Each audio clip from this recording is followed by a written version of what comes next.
Gonzalez. Thanks so much. I'm Laura Ingraham, and this is the Ingraham Angle from Washington tonight. Just 1 week out from the all-important midterm elections, as Sean said, and President Trump taking aim at birthright citizenship. Tonight, we're going to expose the whistle and blow the whistle on another shady part of this, birth tourism. Now, you don't want to miss this unbelievable story we're going to highlight tonight. It doesn't get nearly the coverage it should get.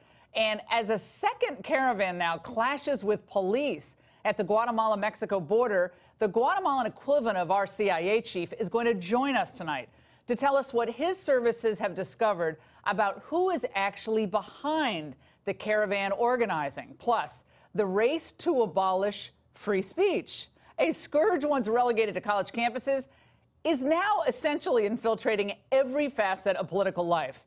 Tonight, we're going to show you how one phrase has been used repeatedly to silence Trump and his supporters. And as I said, it's our one-year anniversary tonight, so make sure to stay for some of the highlights and lowlights. No, just highlights of some of our biggest interviews of the past year. But first, when birthright goes wrong, that's the focus of tonight's angle. From the second President Trump announced his plans to address birthright citizenship earlier today, the left freaked out. Now, here's what the president told Axios. We're the only country in the world where a person comes in, has a baby, and the baby is essentially a citizen of the United States for 85 years with all of those benefits. It's ridiculous. It's ridiculous. And it has to end. Have you talked about that with counsel? Yeah, I have. So where in the process? It's in the process. It'll happen. With an executive order. An executive order. Now, predictably, Open Borders media types were quick to denounce the president and condemn his even raising the idea of ending birthright citizenship. As if we needed it, there's more evidence that immigration remains the president's animating issue. His new proposal to end birthright citizenship. He's talking about birthright citizenship, and I think he's done that just simply to inflame the issue. I mean, this is the hardline immigration message, the fear of immigrants changing the way of life of Americans. Really harkens back to some of the darkest chapters in America's history when in 1857, the Dred Scott decision. Well, move over Encyclopedia Britannica. Well, look, this is the default behavior of all those afflicted with Trump derangement syndrome when they're faced with an inconvenient truth. They demonize the president and just dismiss out of hand the issue. Heaven forbid we actually present the American people with a factual, unbiased presentation of the issues. Now, first of all, President Trump had already committed to ending birthright citizenship during the campaign. So aside from his mentioning the drafting of an executive order, the pathway to fulfilling this promise, hardly a newsflash. And why is this an important issue in the first place for the president and so many of his supporters, and I would dare say Democrats as well? A lot of it goes to the money. Consider the number of children born to illegals each year. Back in 2010, the Center for Immigration Studies estimated that between 300,000 and 400,000 are born to illegal aliens in the United States annually. Now, that figure is bound to be a lot higher today, given the new research that the number of illegals in the U.S. is at least double what was originally thought, or about 22 million. So let's conservatively say that 400,000 children are born every year in the United States to illegal immigrants. Well, those are people that hardworking U.S. taxpayers have to educate and for whom they provide health care and, in many cases, food stamps, obviously infrastructure, et cetera, et cetera.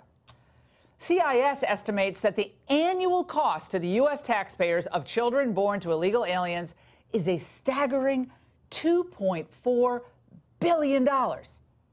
You think our vets and our homeless and our inner city schools could use that money? Maybe we could even pay down some of the debt. Well, to burrow down a little further, a 2015 CIS report found 51% of immigrant-headed households used at least one federal program: cash, food, housing, or medical care, compared to only 30% of native households. And we aren't just talking, by the way, about folks on visa overstays or who cross the border illegally. Many of you would be stunned to know that there are entire industries, both here and abroad, that are now devoted to gaming the birthright citizenship system. It's called birth tourism, and it's become big business in the United States, attracting immigrants from China, Taiwan, Mexico, Russia, and Turkey. What they do is they purchase package deals where they can come to the U.S. as a visitor for a few months or several months and have their baby on American soil. For upwards of $50,000, these foreigners are guaranteed U.S. citizenship for their children. It's wild. And that furnishes them, of course, with preferential college treatment when the kids reach age 18. And they also can sponsor their parents for green cards on their 21st birthday. That's pretty nifty. Now, I'm sure this is what our founders intended when they were drafting the 14th Amendment, right?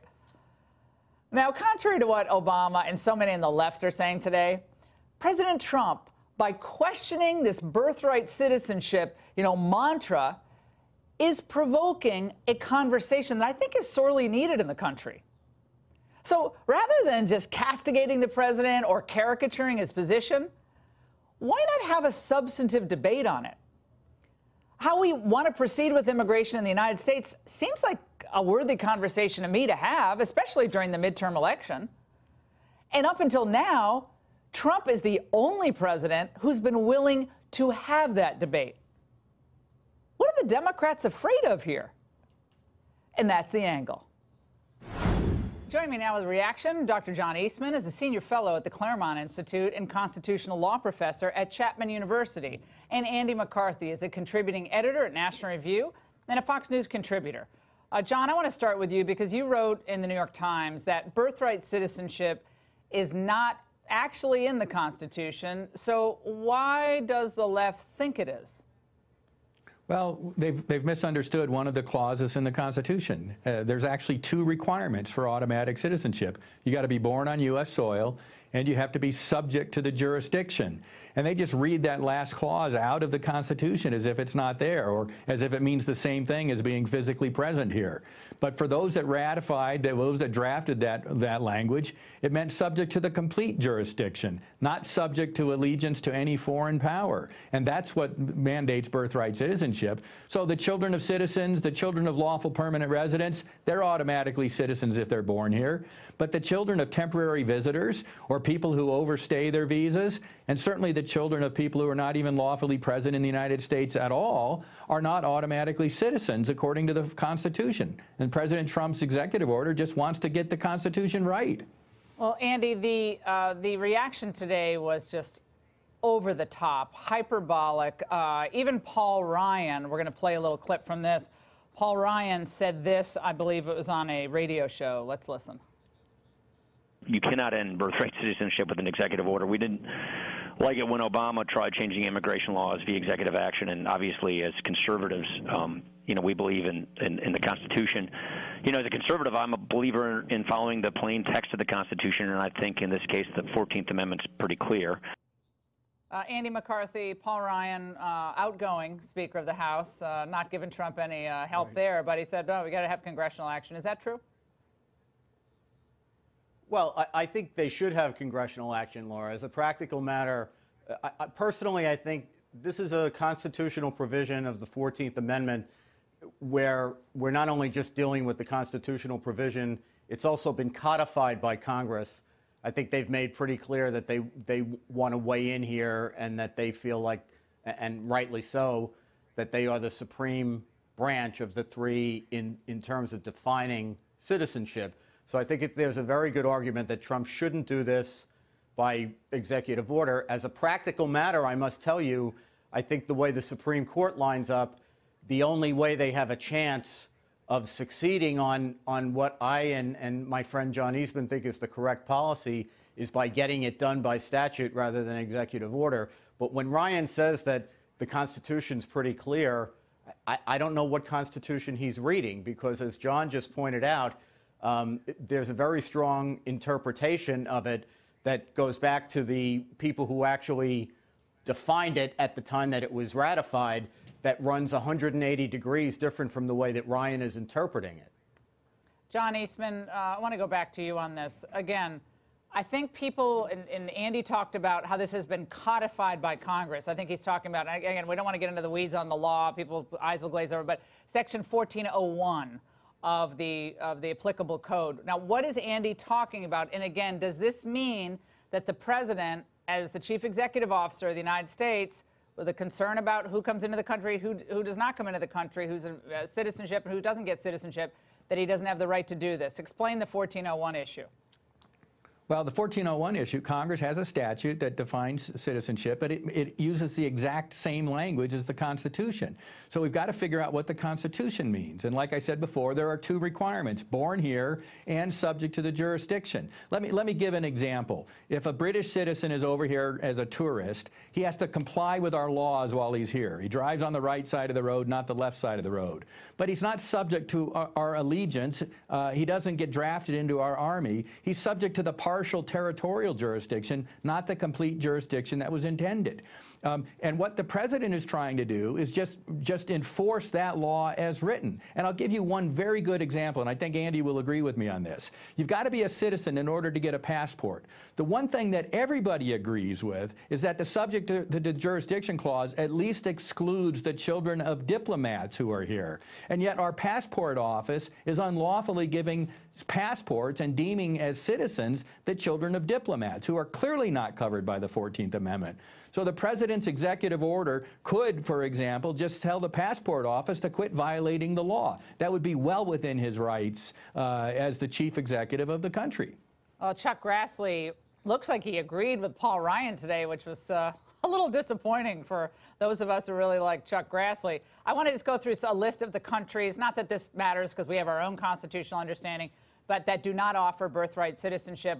Most of the developed countries, other than Canada: Australia, Austria, Denmark, France, Germany, Israel, Italy, Japan, New Zealand, Norway, Slovakia, South Korea, Spain, Sweden, Switzerland, the UK. None of them offer this type of birthright citizenship, which, Andy, we're going to get into this in a moment. It does create perverse incentives. And this birth tourism issue, which we're going to get into deeply here, it's a huge problem. And we have horrible situations happening in New York and California where there are abuses and so forth. How do you think this ultimately comes down, Andy? I think a lot of it depends on how it goes up to the Supreme Court, Laura. You're quite right. You know, look, when you hear people defend this, what they say is that this is absolutely what the 14th Amendment requires. They never say that this is good policy because it's indefensible policy. But I just think, having fought the old military commissions battle back, 10, 12 years ago, however long it was, there was a lot of authority that President Bush had to unilaterally order military commissions, and the court told him, nevertheless, that he needed Congress. And I just think, if this goes up to the Supreme Court as an executive order, we lose. If it goes up to the Supreme Court as a statute, at least there's a chance. All right, John and Andy, thank you so much. Fascinating conversation. And now on to that story I was alluding to, a shocking one. As a result of something called birth tourism, a phenomenon where foreign nationals come to this country to just give birth with the explicit purpose of securing citizenship for their infant. Just in the last month, in a story that got very little attention, a worker at one of these host homes went on a gruesome attack, stabbing 2 adults and 3 infants, one as young as only 3 days old. This particular site was used primarily by Chinese citizens seeking to get that all-important U.S. passport for their infants. Joining me with more is Mark Krikorian, the executive director of the Center for Immigration Studies, and Mingli Chen is an immigration lawyer in New York in the area where this birth center was broken up. Mingli, I want to start with you. This story got very little attention, and you point out that some of these birthing centers are properly registered and some are not. Explain that. Well, from my experience dealing with my clients and talking to other customers, I learned that some of the maternity centers are registered, but they are primarily registered as a daycare. But in the back, they are doing something else. They are doing the maternity center providing some type of food service to the mothers who give birth to the infants. They're providing this and that service without telling the government, so that is against the registration. Well, in this particular case, Mark Krikorian was just absolutely hideous. The New York Times and the New York Post did big stories on this at the time, still being litigated. The carnage happened around 3:40 a.m. in this three-story home in Flushing, where workers provide care to babies born in the U.S. in exchange for thousands of dollars. One of the employees, identified as Yufeng Wan, went berserk, attacked a 63-year-old colleague, a 31-year-old man, and then stabbed 3 baby girls, a 3-day-old, a 2-week-old, and a 1-month-old. And women show up twice a week, pregnant, have their children there, all right under the nose of New York officials. Yeah, but I mean, a lot of these operations are going to be like this, kind of sleazy, you know, I won't say black market, but they're not properly registered. And there are others that really are higher quality, but they cost a lot more. I mean, this seems to have been kind of a discount operation. In other words, if you really had a lot of money in China and you wanted to get a U.S. passport for your kid, there's higher end versions of this kind of thing. And it's not just Chinese. There are Russian birth tourism Miami centers. Is a big destination for the Russians. A lot of Turks come, Koreans, people from Mexico. This is a big business, and it's all legal. That's the problem. These people are not breaking our laws. We're the ones who have this setup of rules that lets people have a kid here. They wait for a month or two for the passport to come in, you know, in the mail, and then they leave. At least the children of illegal immigrants actually grow up here as Americans. These kids, they never grow up as Americans. They grow up in China. They grow up in Turkey. And they want the passport. Again, reinforce this point. Why? A couple of reasons. It depends on the people. One, it's kind of an escape hatch. It's like if things go bad in your country, and if you're in China or Turkey, you never know what's going to happen there. It's a way to get out, or at least get the kid out. I mean, look, the last helicopter off the embassy, you're a lot more likely to have your kid on it if he's got a passport. Also, when the kid is an adult, he gets to sponsor you for immigration. So it's kind of almost a retirement program for some people. And finally, it's a way of getting cheaper tuition. If you want to go to, say, University of California, Berkeley, foreign students have to pay more than U.S. citizens. So it's an easier way of getting into college. And then finally, for some people, it's a way of dodging the draft. If you're in Turkey, you don't want to serve in the Turkish army. I wouldn't.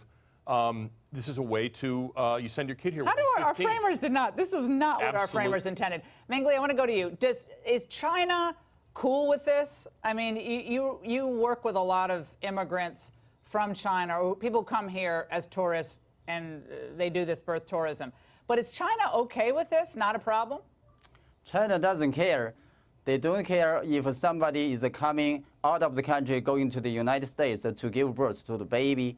They just care whether that person or any person like that in a situation will do something bad to the government. Otherwise, giving a birth to a baby has nothing to do with the Chinese policy. And can you, when you go to China, Mengli, you can just anyone who can go to China and you'll get Chinese citizenship, right? That's the way it works there? Well, China, as far as I understand, the Chinese policy is not. So, yeah. Is not. Yeah, of course you can. It's a little different system there, which is fine. But I mean, they probably want to control their immigration and their citizenship a little differently. Mark and Mengli, thank you so much. And for more on why Trump won and how the GOP could do it again, grab a copy of my new paperback, Busting the Barricades, What I Saw at the Populist Revolt. You'll love it. It's in bookstores everywhere. And coming up, as the media busies itself with Trump's birthright citizenship ban, a new migrant caravan is actually storming into Mexico from Guatemala. The head of the Guatemalan Secretary of Strategic Intelligence is here with some inside info about who's behind these new efforts. Stay there.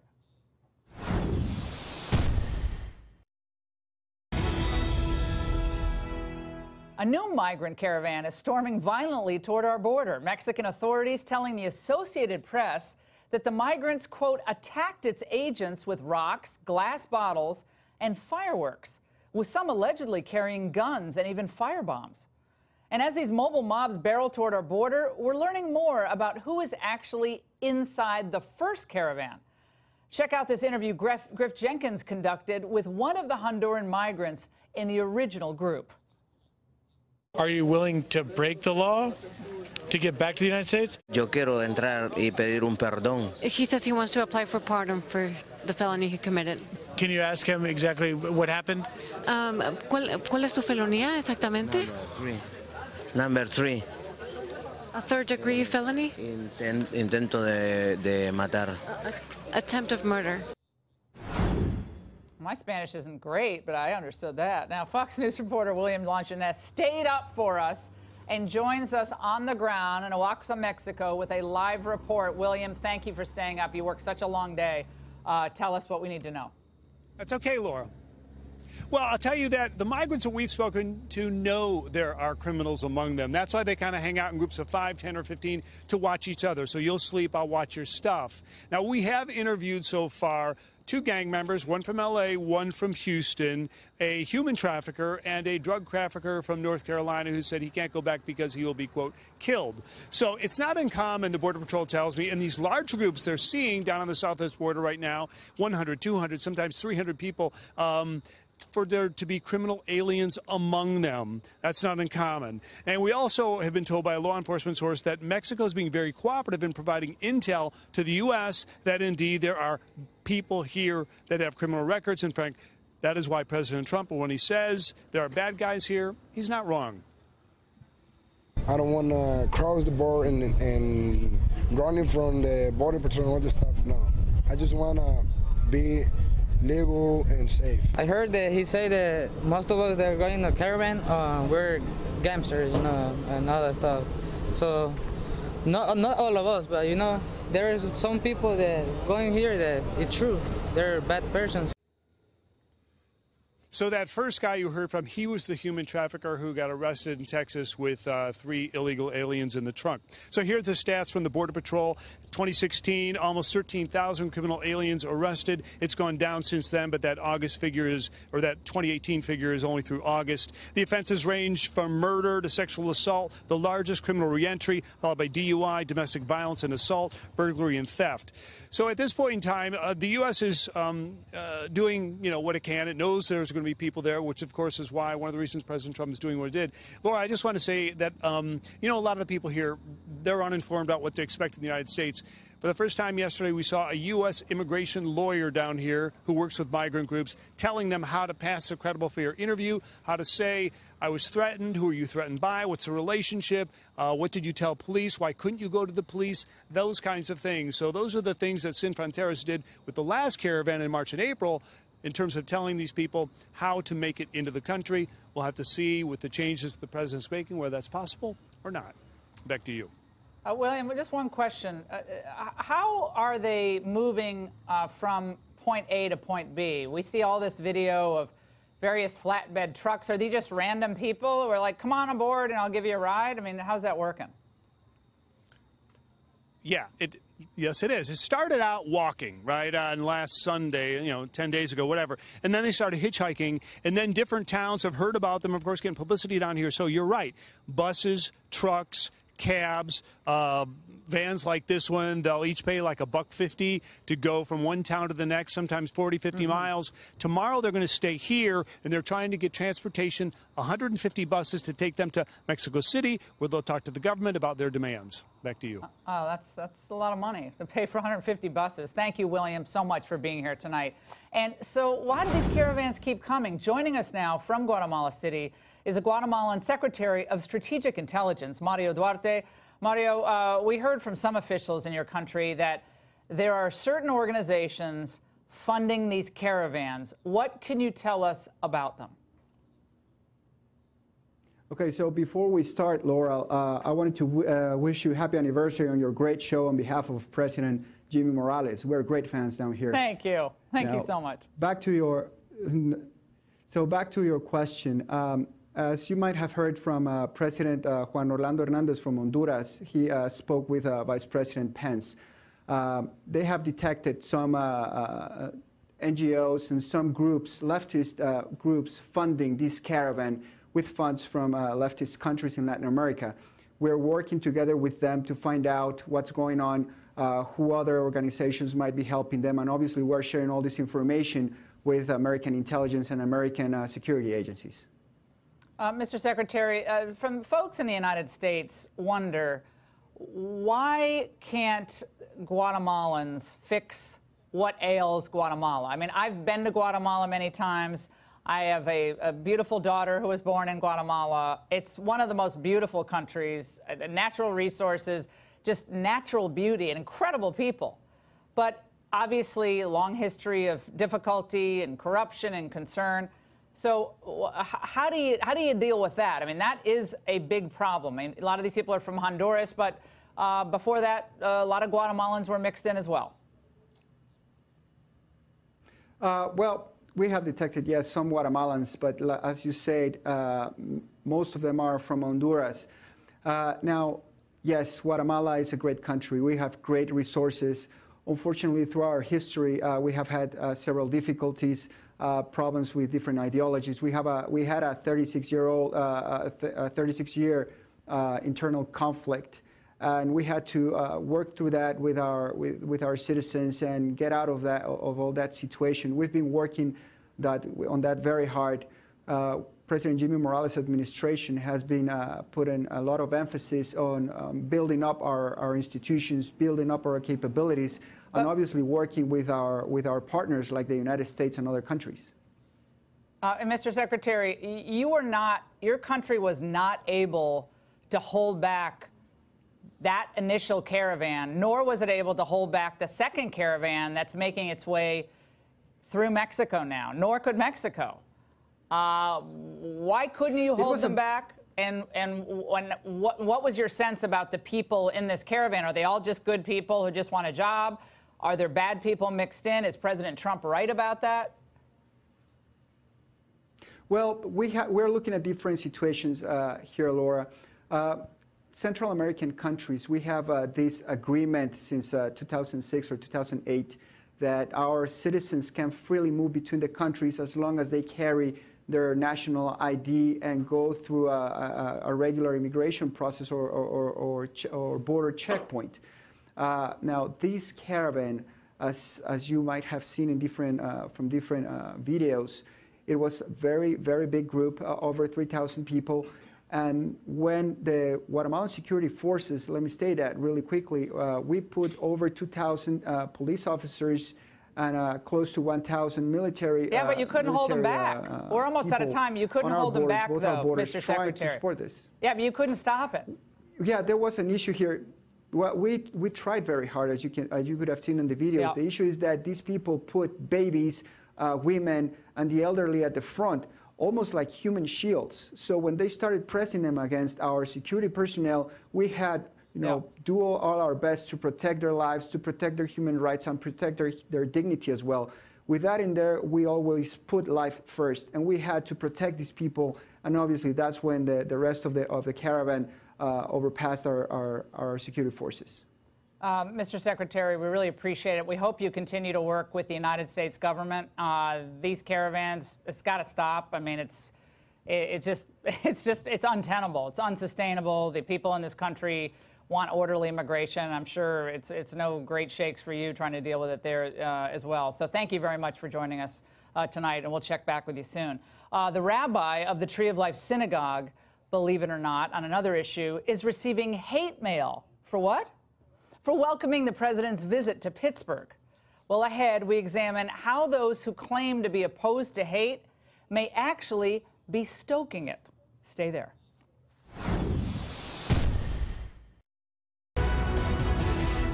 When I first said that the president was welcome, I've received a lot of email, too numerous to count. The thing that saddens me is those emails also contain hate. And it just continues in this vicious cycle. Hate, promulgating more hate, promulgating more hate. And that's just not the solution. Now, that was Rabbi Myers of Pittsburgh's Tree of Life Synagogue. Now, like the rabbi's correspondence, the media self-righteously claiming to be fighting against hate and anti-Semitism and so forth. But the only thing they seem fixated on is fighting the president. It's really unusual for a sitting president to head to the scene of a tragedy like this and not be in the company of other elected officials. It just goes to show how controversial this last week has been, really, when it comes to this conversation about the president's rhetoric. I spoke to somebody in Trump world this morning saying, why is he going? And the response was, he does care. he's just not any good at it. He does not lean into unity and hope and that message. It doesn't come naturally to him. Joining me to react to all of this is Dave Bossie, Fox News contributor, co-author of Trump's Enemies, and Chris Hahn, former aide to Senator Chuck Schumer. David, let's start with you. Why is a visit to pay respects to the victims of this horrific anti-Semitic slaughter over the weekend controversial? It's simply not controversial. It's only the ones with Trump derangement syndrome that want to make it so. They hate this president more than they love the country. I've been saying it a long time, and it's unfortunate.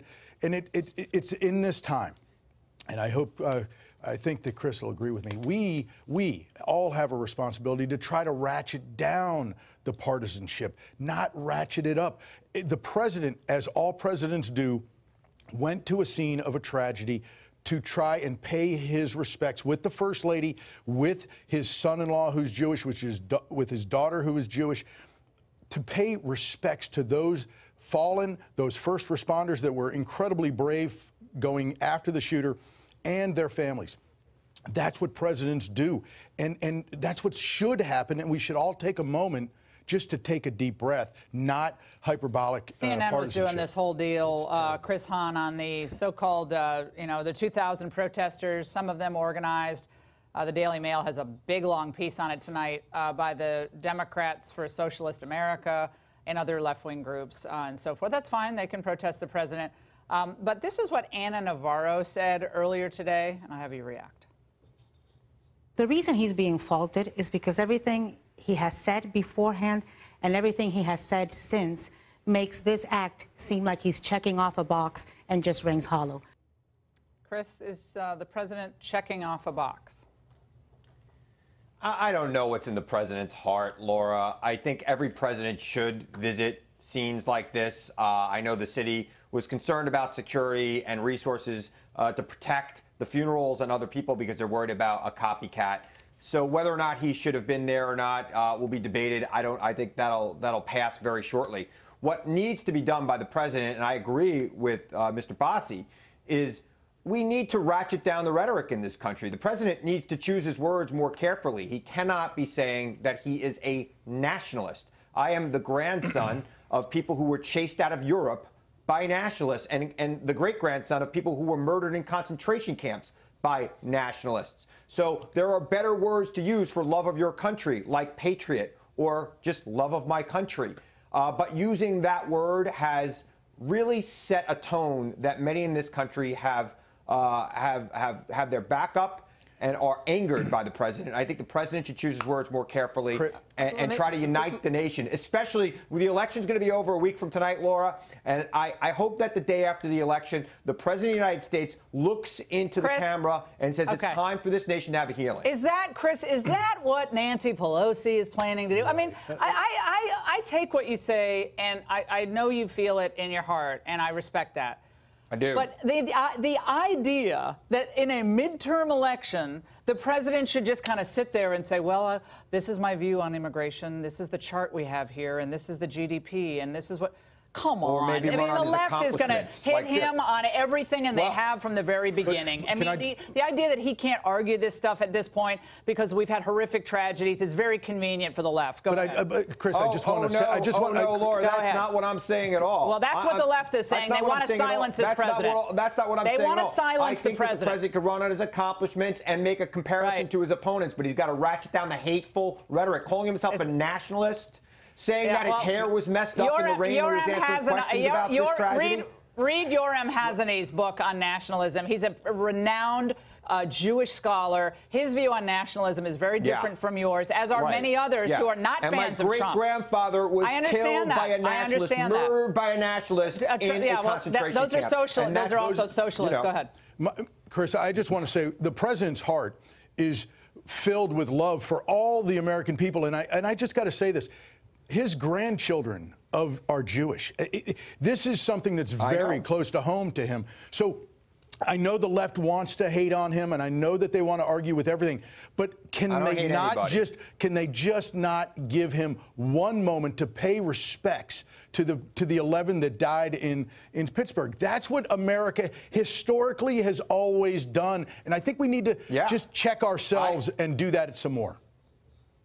Again, I'm not faulting him for going there. But like I said, there are other words. That word has been taken. And there are people in this country who know what nationalist mean. And they might think it's different from what the president means it to be. The president, there are people in this country who, when they hear shouting nationalists, doesn't make it they any think better. white nationalists. Shouting doesn't make it any better. I mean, I get it. But we have freaks in all walks of life and all over this country who listen to this snippet on CNN or this snippet here. And we could take this and extrapolate it out till the cows come home. The president is a patriot. But he wants the best for the country. I think the Democrats want the best for the country. But you can't demonize every word that comes out of someone's mouth because he's beating people on some of these issues. That's what I have a problem with. I don't want to circumscribe more speech in the country. Stop using that word, Laura. All right, guys, stop using that word. Okay. There are others. If he does that, I'm sure, Chris, you're going to be all on Trump's camp. All right. Thank you, gentlemen. I really appreciate it. It's an important day today. The speech police, though, are back again, as I referenced, and the stronger they are this time. Listen, I think nationalism is a dog whistle for white nationalism. That's just what Chris Hahn said. Monica Crowley is here next to explain how this dangerous trend of speech codes from college campuses foisted on society at large is something we all need to think a little bit about. Don't go away.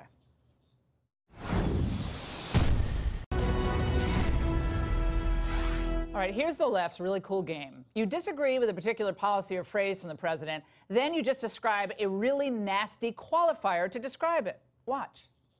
Voter fraud is the new dog whistle. It's the new welfare queens in Cadillacs. Listen, I think nationalism is a dog whistle for white nationalism. When he's in the biggest trouble, the biggest dog whistle he blows is the immigration dog whistle. This other guy is a stone cold. In my opinion, he's a thief. Look at the job he's done as the mayor of Tallahassee. He's a total disaster. Look, that is a racial dog whistle, pure and simple. How do you call cats? It's always the dog whistles. Come on, we got to have new phrases here to really trash the president.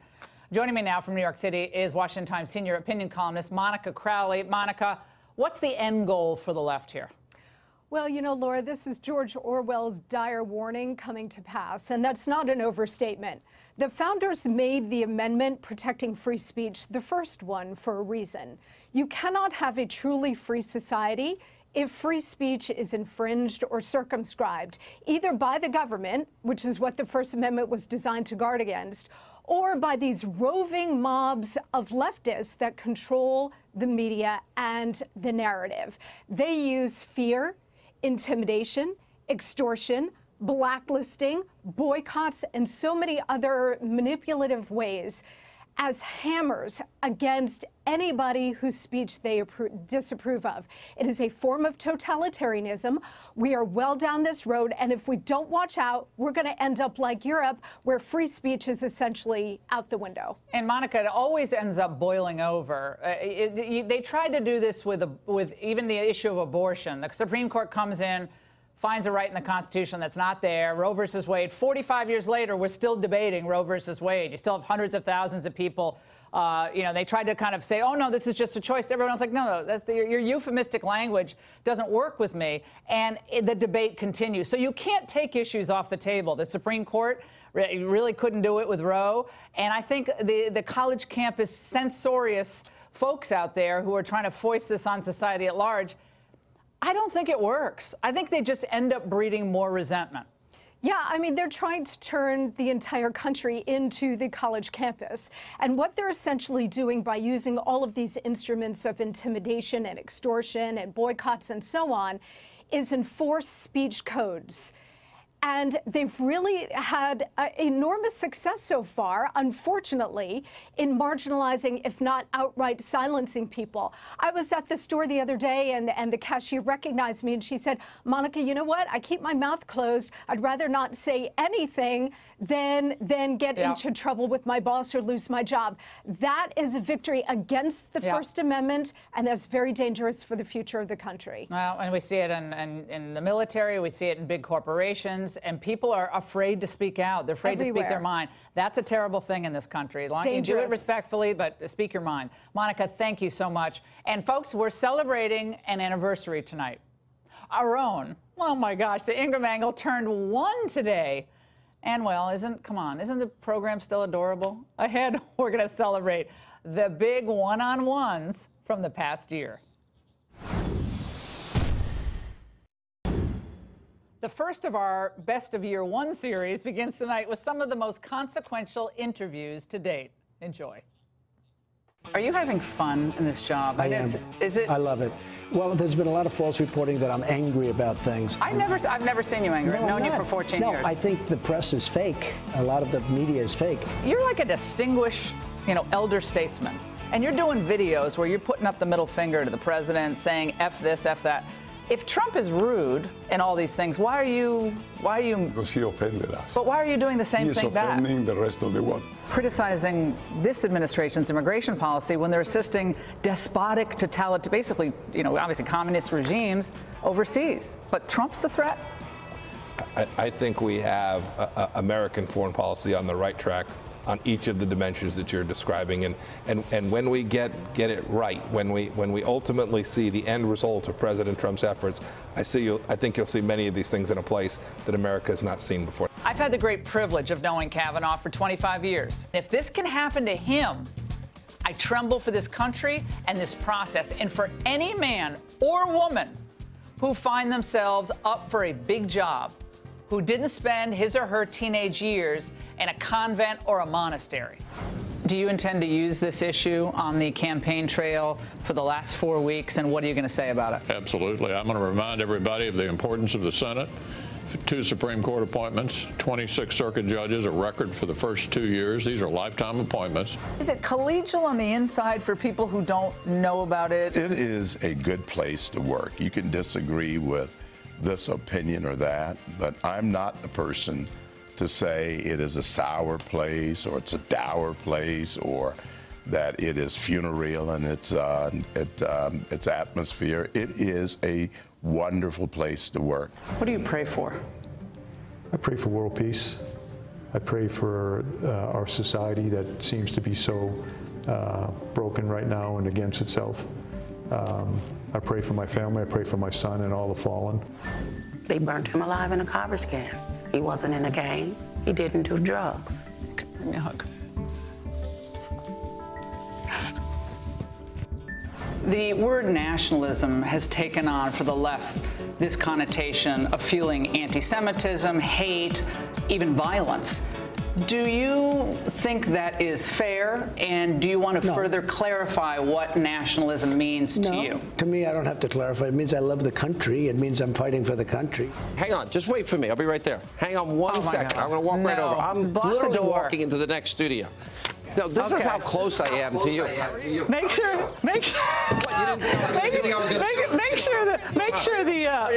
the lighting is really, shadowy. Yeah, make it shadowy. He's a shadowy figure.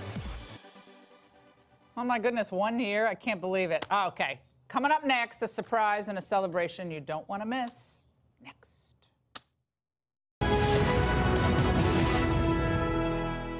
All right, everybody, 1 year anniversary of the Ingraham angle. Tommy, Kayvon, Elisa just had a baby, Raymond, our entire great staff, Renata, Melissa, Debbie, who's not here, Pardis, Jessica, Alexis, all of our great camera people. What is this, like the Academy Awards? Scott, Sean, Daria, Mike, MP, everybody, Raymond. In the spirit of Halloween, I'm going to cut the cake. Oh, my goodness. Okay, and I have to say, so many people have been tweeting. They wanted me to thank you on the first anniversary, and congratulations. Thank you, guys. You made it. You're Team effort. Thanks, everybody. See you tomorrow.